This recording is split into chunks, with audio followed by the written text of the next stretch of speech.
Eto na talaga yon. As in, totoo na talaga to. This is the final stop.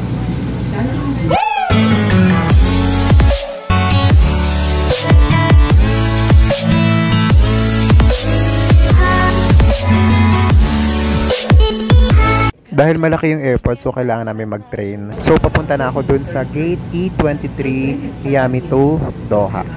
Last, I arrived. Duty free.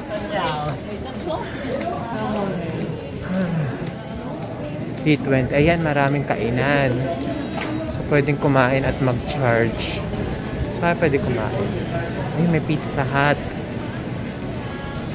Meron din Starbucks. Sa Starbucks, nakabili ako ng spam and egg jalapeno sandwich tsaka doon sa Pizza Hut na green tea something.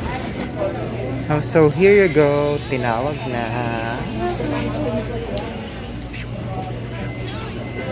Look.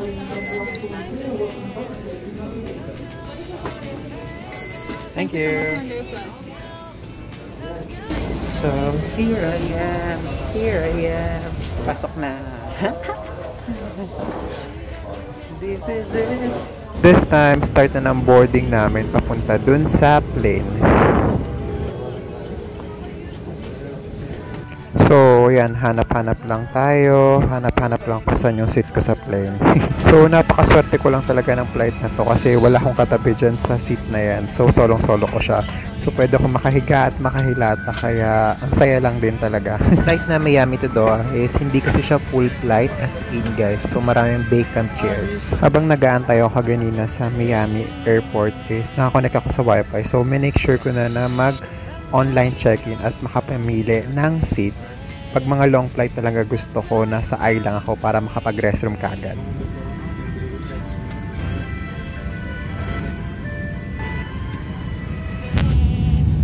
So, dahil nga solo ko, mabilis ako makalipat dun sa window and that is the view from the sky, city lights. Oh, Jeba. Madam Inots lang. So, 'di ba? Parang naka-business class din ako. Tignan mo, nakahiga ako, nakahilata lang, 'di ba? Sarap. Hindi ko alam ba't hindi ko tinanggal yung face mask ko. Kakain naman ako. Yan yung serving ng dinner namin. So, ang sarap talaga pagka-tire ka sasakay kasi ang ganda ng service. Masarap pa yung pagkain. Tsaka nakakatuwa talaga. So, yan. Kakagising ko lang yan. Mabaho pa hininga ko. Naamoy ko pa. So, nagsiserving na kami dito ng breakfast. So, ayan. Sandwich yan. Alam ko parang cold sandwich to eh. So, diba? Sa likod ko lang yung CR, yung restroom. So, mabilis na ako makalapit kagad if ever. So, kainan na naman. Hindi talaga kami pinapabayaan ng airline na to. Kumbaga, busog kung busog. Ganon.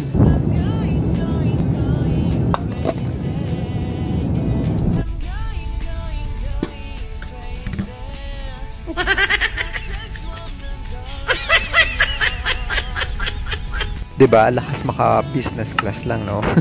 So, another serving na naman siya ng meal. Diba? The best talaga tong Qatar eh. Bubusugin ka. So, kain tayo guys. Tara. Bali, merong fruits and water, bread, tsaka may yogurt din na binigay nung service meal. Saya lang.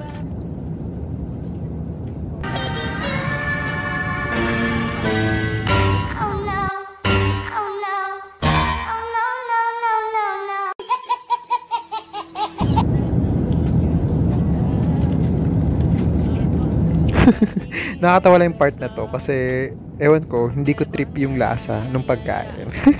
Sorry Lord. Dahil dyan merong heart ng Qatar Airways. So overall, ang sarap naman ng experience ko tsaka maganda naman din talaga.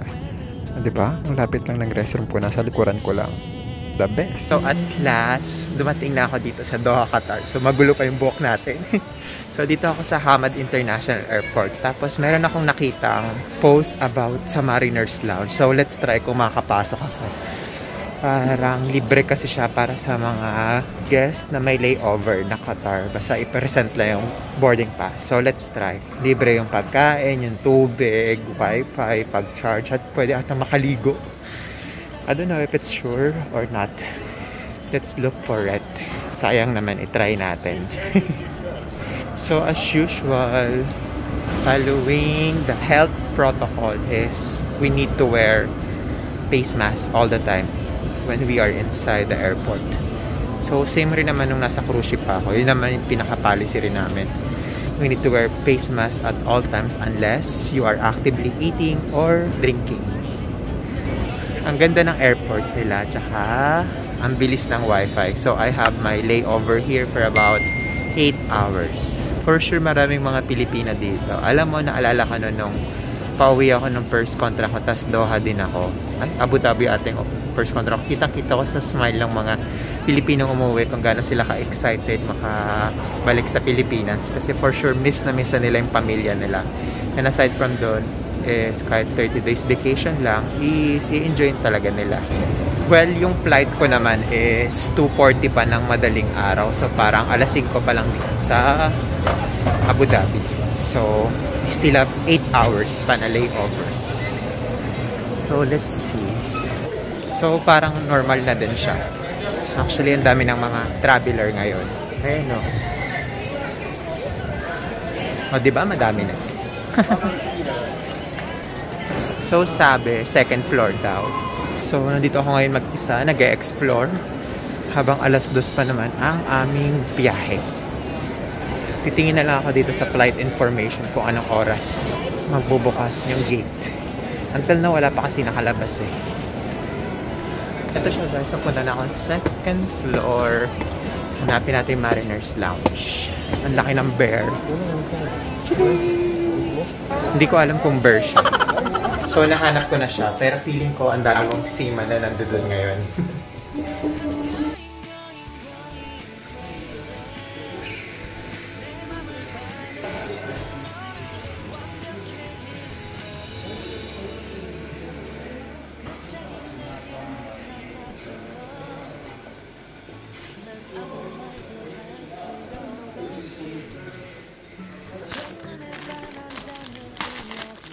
Guys, grabe. Legit. 100%. Promise, libre lahat. As in, lahat ng pinakita ko kanina sa video, pwede kang kumuha at pwede ka rin magdala ng baon mo. Para habang nasa flight kami, kinakain ka. At ang sarap ng mga siniserve nila. Thank you so much, Qatar Airways, for the Mariner Lounge na ino-offer nyo para sa mga seaman or seafarer na nagtatrabaho. Grabe, ang laking tulong niya para sa mga nag-layover. So, ito yung restroom, guys. Ang ganda ng restroom, automatic. At ito naman din yung shower. Pwede talaga mag-shower, guys. As in, ang galing. Tapos may mini bathtub yan eh. Ay, bathtub ba yun? Basta parang ganun. Kaso nahiya akong gumamit. Kasi yung pa rin yung suot. Pasadong-pasado yung Mariners Lounge. So, busog ako. Nakadami ako. So, di ko na masyadong bibigyan. Nahiya ako. Dami kasing mga seaman din. Tapos ngayon, hinahanap ko na yung boarding gate ko. So, sobrang laki niya talaga, promise. So, nakakalito siya. Saan na? Saan yung E18 to 20? Dito kasi ang dami. Sige, hahanapin ko muna. Nahanap ko kagad. So, ayun na. Antay-antay na lang. Mag-boarding.